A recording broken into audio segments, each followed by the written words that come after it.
செய்தனா உஸ்மான் இப்னு அஃபான் ரலியல்லாஹு அன்ஹு அவர்களுடைய நினைவு நாளை முன்னிட்டு நடைபெறக்கூடிய செய்தனா உஸ்மான் இப்னு அஃபான் ரலியல்லாஹு அன்ஹு அவர்களை பற்றிய ஒரு சில வார்த்தைகளுடைய ஒரு சில பகுதிகளை நாம் இன்ஷா அல்லாஹ் பார்க்க இருக்கிறோம்.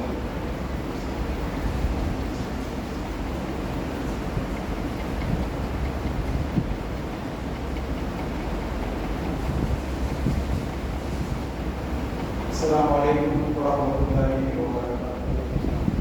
الحمد لله رب العالمين والصلاة والسلام على أشرف الأنبياء والمرسلين سيدنا محمد وآله وأصحابه أجمعين. اللهم إنك أمير المؤمنين سيدنا عثمان بن عفان رலியல்லாஹு அன்ஹு அவர்களை பற்றி அவர்களோட வஃபாத்தான அவர்கள் ஷஹீதான இந்த துல்கத்தி மாதம் 18ஆம் நாள் வெள்ளிக்கிழமை என்று அவர்கள் ஷஹீதானார்கள். அவர்களுடைய நினைவாக அவருடைய வரலாற்றினுடைய சில பக்கங்களை நாம் பார்த்திருக்கிறோம். பெருமானார் ரசூலுல்லாஹி ஸல்லல்லாஹு அலைஹி வஸல்லம் அவர்களின் தோழர்களில் முதன்மை பெற்ற முதன்மையான சஹாபா பெருமக்களில் செய்தனா உஸ்மான் ரலியல்லாஹு அன்ஹு அவர்கள் பெருமானார் ஸல்லல்லாஹு அலைஹி வஸல்லம் அவர்களுடைய நபுவத்திற்கு பெற்றோர். செய்தனா அபூபக்கர் சித்தீக் ரலியல்லாஹு அன்ஹு அவர்களின் இஸ்லாத்தை ஏற்றுக்கொண்டோம். அதே அபூபக்கர் சித்தீக் ரலியல்லாஹு அன்ஹு அவர்கள் அல்லாஹ்வுடைய பாதையிலே மற்ற அழைத்த நேரத்திலே அவர்களுடைய காப்பற்றிய செய்தனா உஸ்மான் ரலியல்லாஹு அன்ஹு அவர்கள் பெருமானார் ஸல்லல்லாஹு அலைஹி வஸல்லம் அவர்களை தொடர்ந்தார்கள். இந்த அடிப்படையிலே உண்மையான சஹாபாக்களின் ஆரம்ப வரிசையில் இடம்பெற்றவர்கள் செய்தனா உஸ்மான் இப்னு அஃபான் ரலியல்லாஹு அன்ஹு அவர்கள் பெருமானார் ஸல்லல்லாஹு அலைஹி வஸல்லம் அவர்களை உறவினராக இருக்கிறார்கள். உமையா கோத்திரத்தை சார்ந்தவர்கள், பெரிய செல்வந்தராக இருந்தவர்கள். அப்படிப்பட்ட நிலையிலே அல்லாஹ் சுப்ஹானஹு வ தஆலா அவர்களுக்கு இஸ்லாத்தை பலப்படுத்தக்கூடிய மிகப்பெரிய பாக்கியத்தை அவர்களுக்கு தந்திருக்கிறார். பெருமானார் ஸல்லல்லாஹு அலைஹி வஸல்லம் அவருடைய தோழர்களுடைய வரிசையிலே முதல் நிலை பெற்ற நிலையிலே பெருமானார் சோழத்தை கொண்டு நன்மாராய்ப்பவர்கள் அருமையான பட்ட சஹாபாக்கள் வரிசையை நாம் எண்ணி பார்க்கின்ற போது அந்த செய்தனா அபூபக்கர் சித்தீக் ரலியல்லாஹு அன்ஹு அவர்கள், அந்த செய்தனா உமர் இப்னு கத்தாப் ரலியல்லாஹு அன்ஹு அவர்கள், செய்தனா உஸ்மான் இப்னு அஃபான் ரலியல்லாஹு அன்ஹு அவர்கள், அந்த செய்தனா அலி ரலியல்லாஹு அன்ஹு அவர்கள், செய்தனா ஸஅத் இப்னு அபீ வக்காஸ் ரலியல்லாஹு அன்ஹு அவர்கள், செய்தனா ஜுபைர் இப்னு அவ்வாம் ரலியல்லாஹு அன்ஹு அவர்கள், அந்த செய்தனா தல்ஹா பின் உபைதுல்லாஹ் ரலியல்லாஹு அன்ஹு அவர்கள், அந்த செய்தனா அப்துல்லாஹ் பின் அவ்ஃப் ரலியல்லாஹு அன்ஹு அவர்கள், அந்த செய்தனா ஸயீத் இப்னு ஸைத் ரலியல்லாஹு அன்ஹு அவர்கள், அந்த செய்தனா அபூ உபைதா ரலியல்லாஹு அன்ஹு அவர்கள் சோழத்தை கொண்டு நன்மாராயண 10 பேரில் வரிசையிலே 4வது இடத்தை பெற்றிருக்கக்கூடிய 4வது கலீஃபாவாக பெற்றார்கள். 3வது கலீஃபாவாக பெற்றார்களுடைய மகத்தான அந்தஸ்து பெற்ற அந்த சஹாபி தான் ஹஸரத் செய்தனா உஸ்மான் இப்னு அஃபான் ரலியல்லாஹு அன்ஹு. எப்பொழுதெல்லாம் சஹாபாக்கள் வரிசையை சொல்கிறோமோ, ஹஸரத் அபூபக்கர் சித்தீக் ரலியல்லாஹு அன்ஹு அவர்களை சொல்கிறோமோ, அடுத்து உமர் ரலியல்லாஹு அன்ஹு அவர்களை சொல்கிறோமோ, அடுத்த நிலையில் 3வது அந்தஸ்தில் நாம் சொல்லக்கூடிய ஒருவர் யார்? செய்தனா உஸ்மான் இப்னு அஃபான் ரலியல்லாஹு அன்ஹு. அப்படிப்பட்ட ஒரு மகத்தான ஒரு அந்தஸ்தை பெற்றவர்கள் தான் ஹஸரத் உஸ்மான். நாம் திராவிடிலே அந்த நாட்டிலே நாம் சொல்கின்ற போது திராவிடிலே தயாரிகள் தெரியுமா? ஜாமியல் குர்ஆன், ஜாமியல் தயாரிகள் தெரியுமா? செய்தனா அமீருல் முஃமினீன் உஸ்மான் இப்னு அஃபான் ரலியல்லாஹு அன்ஹு என்று சொல்லுவோம். ஏன் அவ்வாறு சொல்கிறோம்? ஜாமியல் தயாரிகள் தெரியுமா? ஈமானிலும் வெற்றிலும் பரிபூரணமானவர் ஜாமியல் குர்ஆன், குர்ஆனை ஒன்று சேர்த்தவர். செய்தனா அமீருல் முஃமினீன் உஸ்மான் இப்னு அஃபான் ரலியல்லாஹு அன்ஹு சொல்லுவோம். அப்படிப்பட்ட மகத்தான சஹாபி பெருமானார் ரசூலுல்லாஹி ஸல்லல்லாஹு அலைஹி வஸல்லம் அவர்கள் காலத்திலே மக்காவிலே பெருமானாரும் அவரோடு சார்ந்த அருமை தோழர்களும் எந்த அளவுக்கெல்லாம் கஷ்டப்பட்டார்களோ, துயரப்பட்டார்களோ, அத்தனை துயரங்களையும் தாங்கிக் கொண்டிருந்தவர்கள் ஹஸரத் உஸ்மான் ரலியல்லாஹு அன்ஹு அவர்கள். பெரும் செல்வந்தராக நினைக்கிறவர்கள், பெரிய செல்வந்தருடைய முதல்வராக இருந்தவர்கள் எப்படி வாழ்ந்திருப்பார்கள் நினைத்து பாருங்கள். எல்லா கஷ்டங்களையும் ஏற்றார்கள், எல்லா துன்பங்களையும் சகித்துக் கொண்டார்கள். அவர்களுக்கு கிடைத்த ஒரு மிகப்பெரிய பாக்கியம் 7 ஹிஜ்ரத் செய்யக்கூடிய பாக்கியம் கிடைத்தது. பெருமானார் ஸல்லல்லாஹு அலைஹி வஸல்லம் அவருடைய அருமை தோழர்கள் கஷ்டப்பட்டுக் கொண்டிருக்கிறார்கள் என்று சொன்னபோது அவர்கள் அபிசீனியாவிற்கு சென்றுங்கள், அங்கே ஒரு நல்லாட்சியாளர் ஆட்சி செய்து கொண்டிருக்கிறார் என்று இவர்களெல்லாம் ஹிஜ்ரத் செய்ய பெருமானார் ஸல்லல்லாஹு அலைஹி வஸல்லம் அவர்கள் ஆலோசனை வழங்கிய போது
ரோமா அந்த கிணற்றிலே யூதர்கள், அந்த யூதருடைய சொந்தமான அந்த கிணற்றிலே தண்ணீர் அதிக விலைக்கு விற்றுக் கொண்டிருக்கிறார்.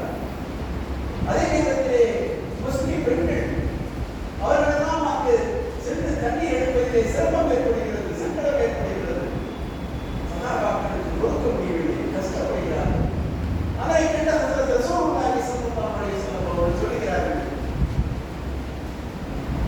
யார் அந்த ரோமாவை யாராவது வாங்கி வக்ஃப் செய்தார்கள் என்று சொன்னால் முஸ்லிம்களின் பயன்பாட்டிற்காக, மக்களின் பயன்பாட்டிற்காக அந்த கிணற்றை வாங்கி எவர்கள் அர்ப்பணம் செய்கிறார்களோ அவர்களுக்கு நான் சோழத்திற்கு பொறுப்பேற்கிறேன் என்று பெருமானார் ஸல்லல்லாஹு அலைஹி வஸல்லம் அவர்கள் ஒரு கட்சியை சொல்லும்போது முதலிலே முன்வந்தவர் யார் என்று சொன்னால் அதற்கு உதவமான நினைத்துப்பார்கள்.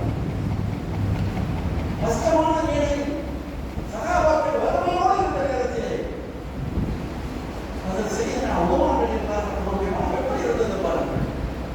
அந்த யூதரிடம் பேசுகிறார்கள், விலைக்கு கடுமையான என்று சொல்கிறார், 1000 சொல்கிறார். இறுதியாக அவரோடு ஒரு ஒப்பந்தம் ஏற்படுகிறது, ஒரு வியாபார ஒப்பந்தம் அடிப்படையில் ஏற்படுகிறது. அப்பொழுது அந்த கிணற்றிலே முதல் நாள் நாங்கள் எடுத்துக் கொள்கிறோம், 2வது நாள் நீங்கள் எடுத்துக் கொள்ளுங்கள் என்று அவர் உடன்பாட்டுக்கு வருகிறார். கிணற்றிலே தண்ணி விட்டார். அதற்கான உரிய பேமெண்ட்டை, அதற்கான உரிய தொகைகளை அசல் செய்த உதவான்களுக்கு அவர்கள் வழங்குகிறார்கள்.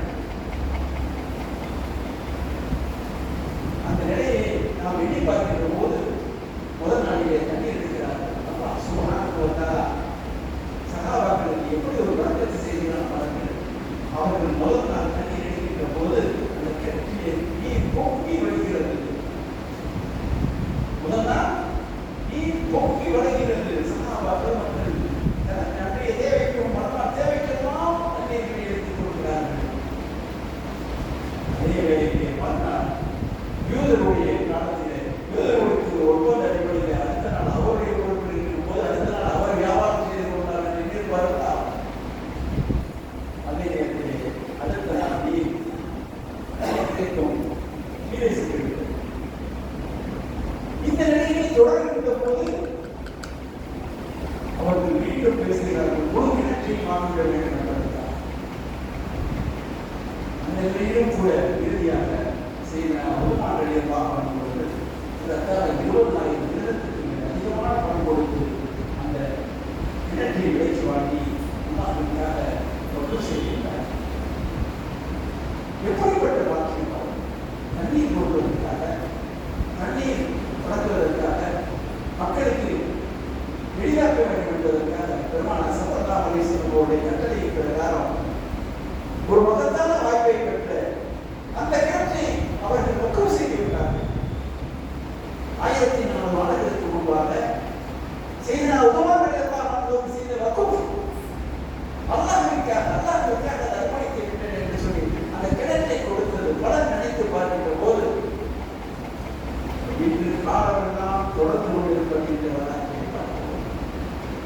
பெருமானார் ஸல்லல்லாஹு அலைஹி வஸல்லம் அவர்கள் காலத்தில் வாழ்ந்த சகாபாக்கள் மற்றும் சகாபாக்கள் மக்கள் வாழ்ந்த காலத்தில், அதை தொடர்ந்து வந்த காலங்களிலே, உமையாக்களுடைய ஆட்சி காலங்களிலே, அப்பாசியாக்களுடைய ஆட்சி காலங்களிலே, அதை தொடர்ந்து உலமாக்களுடைய ஆட்சி காலங்களிலே, ஏன் இன்று வரையும் கூட ஹஸரத் சய்யித்னா உமர் ரலியல்லாஹு அன்ஹு அவர்கள் வக்ஃப் செய்த அந்த இடத்திலே, அந்த இடம் வக்ஃப் செய்யப்பட்ட இடம், அதை சுற்றி அவர்கள் விவசாயம் செய்து இந்த வேந்த மரங்களை வளர்த்து அதன் காரணமாக போட்டு வரக்கூடிய வருமானங்களை எல்லாம் அரசு, இன்றைய அரசும் கூட, இன்றைய சவுதி அரசும் கூட செய்த அவமானங்கள் எல்லாம்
ஹஜ்ரத் ரசூலுல்லாஹி ஸல்லல்லாஹு அலைஹி வஸல்லம் அவர்களுடைய தோழர்களுடைய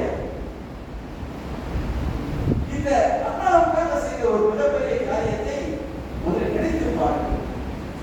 ஒரு இடத்துக்காக கொடுக்கக்கூடிய ஒரு நன்மை, மக்களுக்கு தண்ணீர் கொடுக்கக்கூடிய நிலைமை.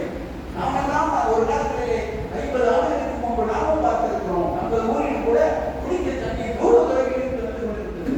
அந்த காலகட்டத்திலே மானாக்கூடு சொல்லக்கூடிய ஒரு இடத்திலே மானாமான சேவமோகினி பாபா அவர்கள் வந்து ஒரு இடத்தை வகுப்பு செய்தார்.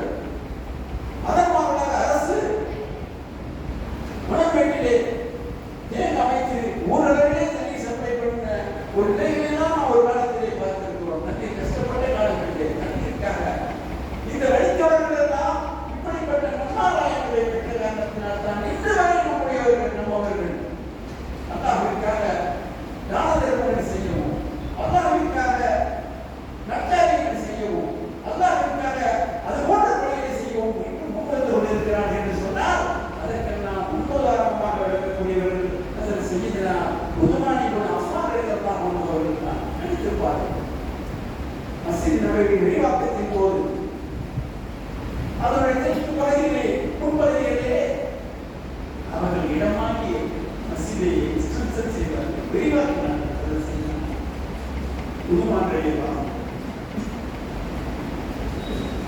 இன்று வரை நாம் அதை பேசிக் கொண்டிருக்கிறோம். சஹாபாக்கள் கேட்கிறார்கள், மஸ்ஜிதை விரிவாக்கிய போது அவர்களுடைய பணத்திலிருந்து அவர்கள் சொத்து அந்த மஸ்ஜித் நபவியை விரிவாக்கம் செய்த போது கேட்டார்கள். அப்பொழுது சஹாபி உதுமான் ரலியல்லாஹு அன்ஹு அவர்கள் சொல்கிறார்கள், நாயகம் ரசூலுல்லாஹி ஸல்லல்லாஹு அலைஹி வஸல்லம் அவர்கள் சொன்னதாக நான் கேட்டிருக்கிறேன், என் காதால் கேட்டிருக்கிறேன். எவரோ ஒரு அல்லாஹ்வுக்காக பள்ளிவாசலை கட்டுகிறாரோ அவருக்கு மறுபடியும் அல்லாஹ் சுப்ஹானஹு வ தஆலா சுவனத்தில் ஓர் இடத்தை கட்டிக் கொடுக்கிறான் என்ற நற்செய்தியை பஷாரத் செய்தியை நான் கேட்டிருக்கிறேன் என்று சொன்னார். இந்த ஆயிரம் லட்சோடு மஸ்ஜிதுகள் ஓடாத கோடி மக்களுக்கு மத்தியிலே மஸ்ஜித் இருந்து கொண்டிருக்கிறது என்று சொன்னார். நாம் தயார குணமுடையவர்கள் இன்று வரை அந்த மஸ்ஜிதுக்காக நற்காரியம் செய்து கொண்டிருக்கிறார்கள் என்று சொன்னால் பெருமானார் ஸல்லல்லாஹு அலைஹி வஸல்லம் அவர்கள் சொன்ன இந்த நற்செய்தி, எவரெல்லாம் அதற்காக ஒரு மஸ்ஜிதை நிர்மாணிக்கிறாரோ அவர்களுக்கு அல்லாஹ் சுப்ஹானஹு வ தஆலா சுவர்க்கத்திலே மஸ்ஜிதை நிர்மாணிக்கிறார் என்ற அந்த நற்செய்தியை எத்தி வைத்த பெருமை ஹஜ்ரத் உதுமான் ரலியல்லாஹு அன்ஹு போன்ற சஹாபாக்கள். நினைத்து பாருங்கள், எப்படிப்பட்ட பெருங்கோடை வளர்ந்தார்கள். இந்த வரை நாம் மஸ்ஜிதை நாம் பார்த்துக் கொண்டிருக்கிறோம். வளர்ந்ததை சஹாபாக்கள் சீதக்காரி மாலிக்காய் அவர்கள் மஸ்ஜிதை நிர்மாணித்திருக்கிறார்கள் என்று சொன்னார். இந்த உதுலம் எப்படி ஏற்பட்டது? அல்லாஹ்வுக்காக செய்த வகுப்பு, அல்லாஹ்வுக்காக அர்ப்பணித்த காரியம் யாவனாலே தொடரக்கூடிய நாம். அதுபோல் அதை எவர்கள் செய்வார்களோ அவர்களுக்கும் அத்தகைய நற்கூலி தொடர்ந்து வந்து கொண்டிருக்கும் என்ற ஒரு பேருண்மையை நாம் தொடர்ந்து நாம் பார்த்துக் கொண்டிருக்கிறோம். சஹாபாக்களின் வாழ்நாள்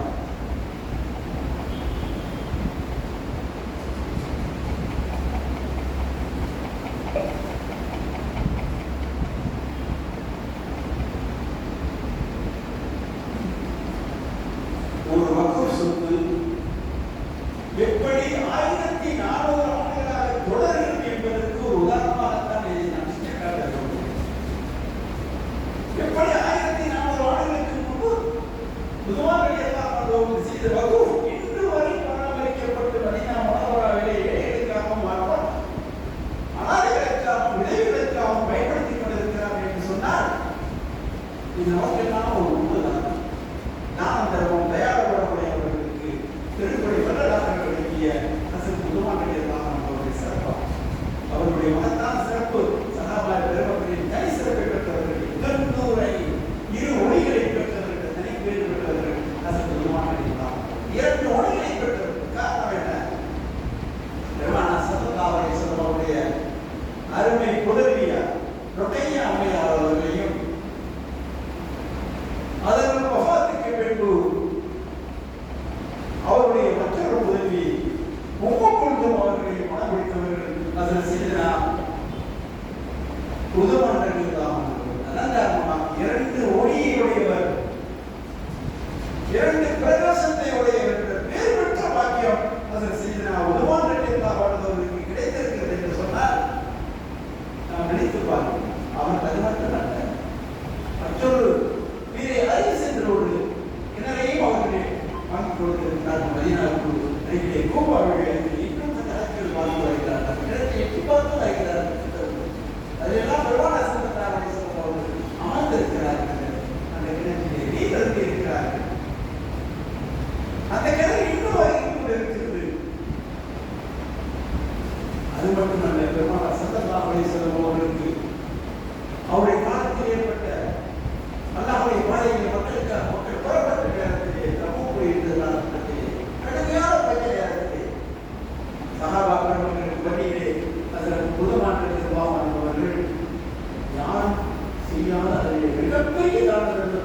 நாடி கொடுத்து பார்த்து வியாபாரிகள் மூலம் அவர்கள் விலை பேசுகிறார். செய்தனர்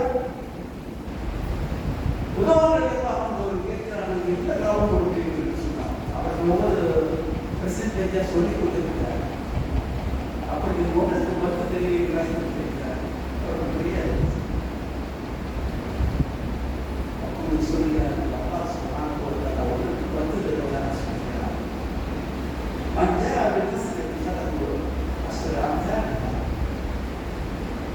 எவ்வளோ ஒரு நன்மை செய்கிறார். அவருக்கு 10 மடங்கு கூலி கொடுக்கிறார். குரானியை பார்த்து சொல்லியிருக்கிறார்.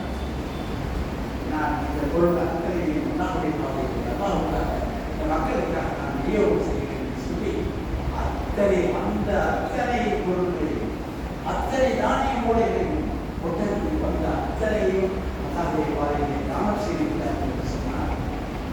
எப்படிப்பட்ட தனமாக இருந்திருக்கிறார், எப்படிப்பட்ட மனநிலை உள்ளவர்களாக இருந்திருக்கிறார். உருவான அவர்களுக்கு எண்ணி பார்க்கின்ற போது சாதாரண சாதாரணமாக அவர்கள் சொல்லுவார், நாம் மோட்டை பேசுகிறோம் அமர்ந்து அவர்களுடைய விருப்பத்தை சொல்லிக் கொண்டிருக்கிறோம். அவர்கள் சொன்ன ஒரு வார்த்தை, நான் நேசித்தது வசித்தோருக்கு உணவு சரி. நான் உருவான நெருங்கிய நாம் அமர்ந்து பேசி கொண்டிருக்கிற போது தங்களுடைய விருப்பங்களை ஒருமுறை சொல்ல போது இவர்கள் சொன்ன வார்த்தை வசித்தோருக்கு உணவு. ஆடை இல்லாதவர்களுக்கு ஆடை அறிவிக்கிறது, ஆடை இல்லாதவர்களுக்கு ஆடை அறிவிக்கிறது. திருக்குறளை ஓடுவது, இந்த மூன்றை நான் பேசுகிறேன். இப்படிப்பட்ட வாய்ப்பை அவர்களுக்கு கொடுத்திருக்கிறார்கள் என்பதை நான் நினைக்கிறேன். குர்ஆனை நேசிக்கிறோம். சகாபா பெருமக்களின் தனி சிறப்பு வாய்ந்தவர்கள் காத்திக்குள் நபி என்று சொல்லப்படுகிறது. குர்ஆனை இருக்கிறோம். சகாபாக்கள் தனி சிறப்பு பெற்ற புனிதர்களுக்கு சொந்தக்காரர் யாருக்கு சொன்னால் பெருமானார் ரசூலுல்லாஹி ஸல்லல்லாஹு அலைஹி வஸல்லம் அல்லாஹ்வுடைய வழி வந்தபோது அந்த வழியை பெருமானார் ஸல்லல்லாஹு அலைஹி வஸல்லம் அவர்கள் சகாபாக்கள் சொன்னபோது முதலாக எழுதினார்களே, பெருமானார் சொல்ல அந்த வகையுடைய வெளிப்பாட்டை திருக்குர்ஆனை எழுதிய முதல் கலத்துக்கு சொந்தக்காரர்கள் வரிசையிலே முன்னணியில் நிற்பவர்கள் அதற்கு முதுமான் இருக்கிறார். காத்திக்குள் வகையில் தனி அந்தஸ்து பெற்ற சகாபா பெருமக்கள் வரிசையிலே அதற்கு முதுமான் இருக்கிறார்கள், தனியிடம் பெற்றிருக்கிறார்கள் என்று சொன்னால் அவர்கள் குர்ஆனை எப்படி நேசித்திருப்பார்கள், குர்ஆனை எழுதியிருக்கிறார்கள்.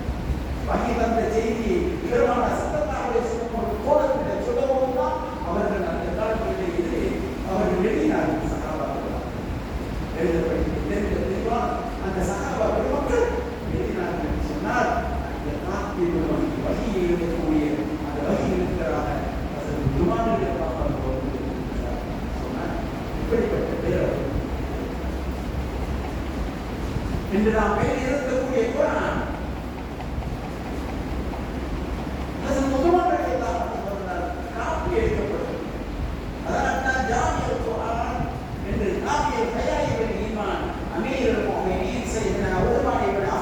சொல்லும்போது ஜாமியர் குர்ஆன் என்ற ஒரு வார்த்தை சொல்லப்படுகிறது என்று சொன்னார். ஏன் சொல்லப்படுகிறது என்று சொன்னார், அது ரசூலுல்லாஹி ஸல்லல்லாஹு அலைஹி வஸல்லம் அவர்களுடைய காலத்திலே அவர் வஃபாத்தான போது குர்ஆன் எல்லாம் எந்தெந்த ஊர்களில் தோள்களில் பட்டைகளில் எழுதப்பட்டிருந்த அந்த குர்ஆன்களை எல்லாம் சையதுனா அபூபக்கர் சித்தீக் ரலியல்லாஹு அன்ஹு அவருடைய காலத்தில் தான் ஒன்று சேர்க்கிறது. காரணம் என்னவென்று சொன்னால் ஹஸரத் அபூபக்கர் சித்தீக் ரலியல்லாஹு அன்ஹு அவர்கள் காலத்தில் முதல் சந்தித்த பிரச்சனை முர்த்ததுகள் எதிர்ப்பு. முர்த்ததுகள் மதமாறியவர்கள் தன்னை நபி என்று சொல்லி பாதித்த முசைலமத்துல் கத்தாப் போன்றவர்களை ஒடுக்கினார்கள் ஹஸரத் அபூபக்கர் சித்தீக் ரலியல்லாஹு அன்ஹு. அந்த முசைலமத்துல் கத்தாபை எதிர்த்திருந்த சஹாபாக்கள் மக்களின் மிகப்பெரிய சஹாபாக்கள் படிப்புகளே இஸ்லாமிய போலவெல்லாம் கிடையாது. அதே மாதிரி ஒரு முப்பட்ட சஹாபாக்கள் ஷஹீதான சரி அவர்கள் எல்லாம் அவருடைய சகோதரர் ஜெயித் சச்சாபாவுக்கு ஷஹீதான சொன்னார்கள் கோரானை கட்டிக் கொள்கிற சாமி என்று சொன்னார். அந்த சாமி மௌலா உபதேசமாக செய்கிறார். ஏராளமான ஆபீஸ்களுக்கு சந்தித்தார். யாரை தீனை நிலைநாட்டுவதற்காக செய்த அனுப்பிய அந்த படையிலே தன்னை நபி என்று வாதித்த வசீலவுக்கு கட்டாவை வந்த இடத்திலே ஷஹீதான சதாவாக்கு ஏராளமானவர்கள் ஷஹீதான போது செய்தா உமர் அவர்கள் ஹஸரத் அபூபக்கர் சித்தீக் அவர்கள் சொல்கிறார்கள் ஹதீஸ் ரசூலுல்லாஹ் அவருடைய கருத்தை வந்து ஆபீஸுக்கு ஷஹீதாக விட்டார். குர்ஆன் நம்முடைய அதற்கு ஒரு பயப்படுகிறேன். அப்போ எவ்வளவு அசைக்க வேண்டும் சொன்னார். அப்பொழுது தயங்கினார்கள். அதை செய்ய அவர் செய்கிறார். குர்ஆனில் அவர் ஒளியிருக்கிறார். மீண்டும் அவர் ஒளியிருக்கிறார். ஒரு மணியை சொல்லி செய்தியை தாழ்விக்கிறதற்காக வைத்து அவர் குர்ஆனையெல்லாம் ஒரு சேர்க்கக்கூடிய வார்த்தை முதல் அவ்வளவு சித்திகளை பார்க்கிறோம். அதில் செய்தியை தாழ்விக்கிறதற்காக மூலம் ஒன்று சேர்க்கப்பட்ட குர்ஆன் இருந்தது. அந்த குர்ஆன் அபூபக்கர் சித்தீக் அவர்களுடைய காலமாக அதன்பின் அமீருல் முஃமினீன் உமர் அவர்களுடைய மகள் ஹப்ஸா உம்முல் முஃமினீன் பெருமானார் ஸல்லல்லாஹு அலைஹி வஸல்லம் அவர்களுடைய முஃமினீன்களுடைய தாயார் ஹப்ஸா அவர்கள் பிறந்தார். இந்த காலகட்டத்திலே அமீருல் முஃமினீன் உஸ்மான் இப்னு அஃபான் ரலியல்லாஹு அவருடைய ஆட்சி ஆப்பிரிக்காவுடைய அலெக்சாந்திரியாவை தாண்டி சென்று கொண்டிருக்கிறது. அசர்பைஜான் ஆர்மேனியாவை தாண்டி சென்று கொண்டிருக்கிறது. கடல் கடந்து சைப்ரஸை பிடித்து விட்டார். இப்படி பிரம்மாண்டமான மிகப்பெரிய சாம்ராஜ்யம் இஸ்லாமிய ஆட்சி ஹஸரத் உஸ்மான் ரலியல்லாஹு அன்ஹுடைய காலத்திலே ஏறத்தாழ அசர்பைஜான் தாண்டி சென்று விட்டது என்று சொன்னார். இப்படிப்பட்ட காலகட்டத்தில் தான் சஹாபாக்கள் வந்திருக்கிற குர்ஆனை ஓதிக்கொண்டிருக்கின்ற போது சிலருக்கு வழியிலே சில பகுதியிலே கருத்து வேறுபாடுகள் தோன்றியதை ஹுதைபத்துல் யமான் ரலியல்லாஹு அன்ஹு அவர்கள் பெருமானாருடைய அறிவிப்போடு சாஹிபு சிர்ருக்கு சிறப்பு பெயர் பெற்ற அந்த ஹுதைபத்துல் யமான் ரலியல்லாஹு அன்ஹு அவர்கள் அமீருல் முஃமினீன் உஸ்மான் ரலியல்லாஹு அன்ஹு அவர்கள் சொல்கிறார்கள். ஆர்மேனியா போன்ற பகுதிகளிலே சஹாபாக்கள் எல்லாம் சென்றிருக்கிறார்கள். அங்கே இப்படி சஹாபாக்களுக்கு வழியிலே சில கருத்து வேறுபாடுகள் தொடர்கிறது. குர்ஆனை நாங்கள் காப்பி எடுத்து எல்லா பகுதிகளுக்கும் அனுப்ப வேண்டும் என்ற கருத்தை சொன்னபோதுதான் அதற்கு அமீருல் முஃமினீன் உஸ்மான் இப்னு அஃபான் ரலியல்லாஹு அன்ஹு உடன் ஒத்துக்கொள்கிறார்கள். குர்ஆனை மீண்டும் காப்பி எடுத்து அப்பொழுதும் கூட செய்தி அனைத்து கேள்வி சொன்னார். பெருமானார் ஸல்லல்லாஹு அலைஹி வஸல்லம் அவர்கள் கட்சியை சொல்லுவார். அபூபக்கர் சித்தீக் அவர்கள் குர்ஆனை கொண்டு சேர்க்கக்கூடிய பணியில் நியமிக்கப்பட்டது. அவர்களையே மீண்டும் நியமித்து அவர்களோடு அப்துல்லா பின் ஜுபைர் சையத் பின் ஆசிம் அப்துர்ரஹ்மான் போன்ற 3 சஹாபாக்களை கொண்டு குர்ஆனை மீண்டும் எழுதுவதற்காக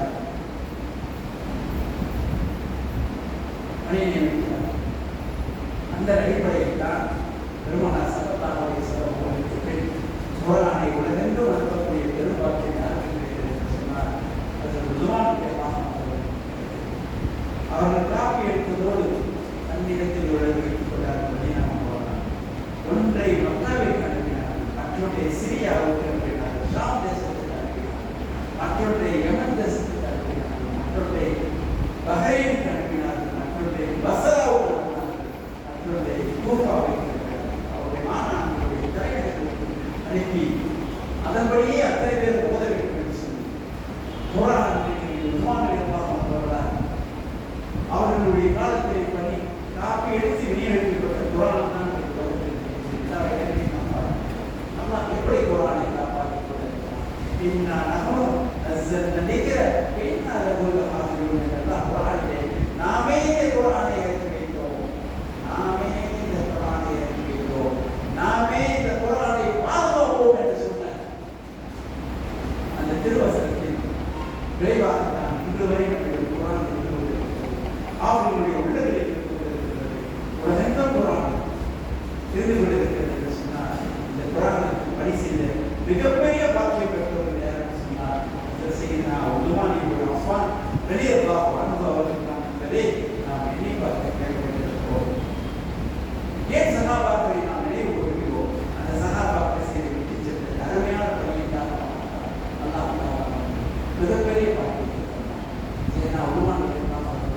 சாதாரண வாக்கியம் நான் பார்த்துருக்கோம்.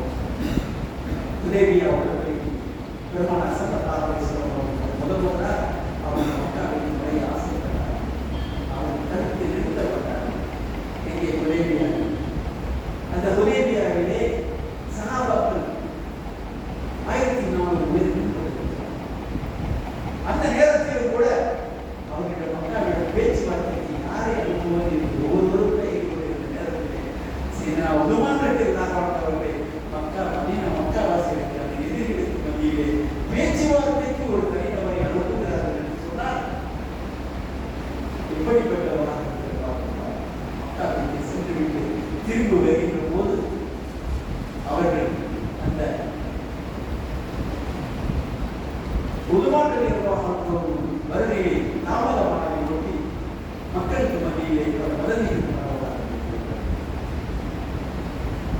அதற்காக பெருமானார் ஸல்லல்லாஹு அலைஹி வஸல்லம் அவர்கள் உதுமாற்ற நிர்வாகம் கொண்டுவிட்டார்களோ அவர்கள் வர தாமதமாகிவிட்டது என்று சகாபாக்கள் மத்தியிலே பேச்சுகளுக்காக வருகின்ற போதுதான் பெருமானார் ஸல்லல்லாஹு அலைஹி வஸல்லம் அவர்கள் அத்தனை சகாபாக்கள் மத்தியிலே கைப்பிலே பையத் செய்கிறார்.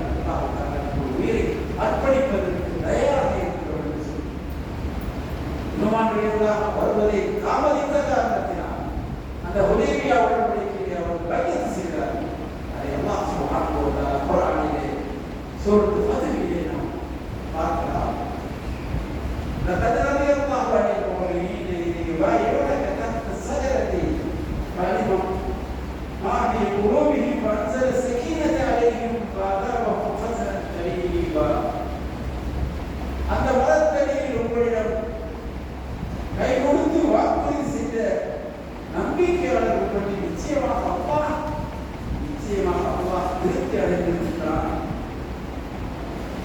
அவர்கள் முன்னணியில் இருந்ததை நன்கறிந்தவராக அல்லாஹ் இருக்கிறார். அவர்களுக்கு சாந்தியையும் ஆறுதலையும் அவர்கள் மீது சொரிந்தார். உடனடியாக அவர்களுக்கு வெற்றியையும் பெருமதியையும் வழங்கினார் என்று திருக்குர்ஆனிலே அல்லாஹ் சுப்ஹானஹு வ தஆலா வெற்றியை சொன்ன அந்த பையத்து ரிதுவான் என்று சொல்லக்கூடியது அந்த நிகழ்வு ஒவ்வொரு சகாபாக்கள் பெருமானாரிடம் கையிலே வைத்து பையத் செய்து உறுதி பெருமானம் எடுத்த போது பெருமானார் ஸல்லல்லாஹு அலைஹி வஸல்லம் அவர்கள் தங்கள் ஒரு கையை மற்றொரு கை உதுமானுடைய கை என்று சொல்லி அவர்கள் பையத்தை செய்தார்கள் என்று சொன்னார். உதுமானுடைய அவர்களுக்கு உடம்பெரிய பாவம் மிகவும் பொறுமை சாட்டார்கள்.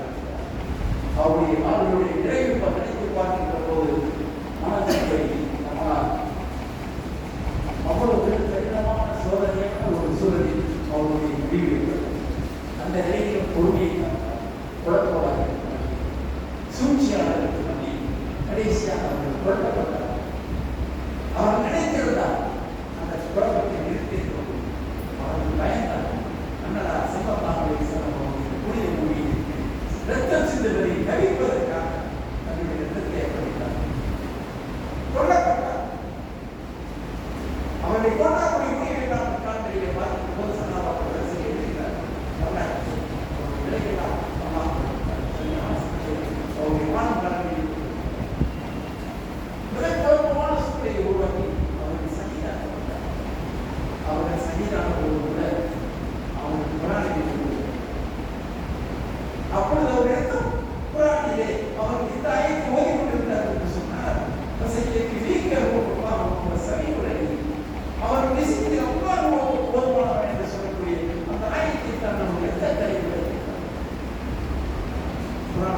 அந்த குர்ஆன் இன்னும் இருக்கிறது. இந்த ஓதிக்கொண்டிருந்த அந்த குர்ஆன் இந்த யாஸ்கனிலே இருப்பதாக இந்த ரத்தத்தை வைத்த குர்ஆன் இருக்கிறது. அவர்கள் காப்பி எடுத்த குர்ஆன் இன்னும் காப்பி செய்திலே சென்று பார்க்கலாம். இஸ்லாமிலே இன்னும் அந்த குர்ஆன் இருக்கிறது. இப்படி குர்ஆனை செய்த மிகப்பெரிய பாக்கியப்பட்டவர்கள் அமீர் மோமினீன் உதுமான் இப்னு அஃபான் ரலியல்லாஹு அன்ஹு அவர்களை நாம் நினைத்து பார்க்க வேண்டும். அவர் அல்லாஹ் சுப்ஹானஹு வ தஆலா அவர்களே சொன்னார், பிரியப்பட்டார். கடைசி அவர் சொன்னாரே, நான் உன்னை நேசிக்கிறேன். பசித்தோருக்கு உணவளிப்பது, ஆடை இல்லாதவருக்கு ஆடை அணிவிப்பது, குர்ஆனை ஓதுவது, குர்ஆனை கற்றுக் கொடுப்பது சொன்னார்கள். அதனை நட்பாக இந்த தான தர்மம் கொடுத்தவர்கள் கோடியால் பல கோடி மக்களாக இருக்கக்கூடிய மக்களுக்கு மத்தியில் நன்றாக இருக்கக்கூடிய கொடை வட்டத்தாக இருக்கின்றவர்கள் நாம் பெரும் கொடை வட்டதாக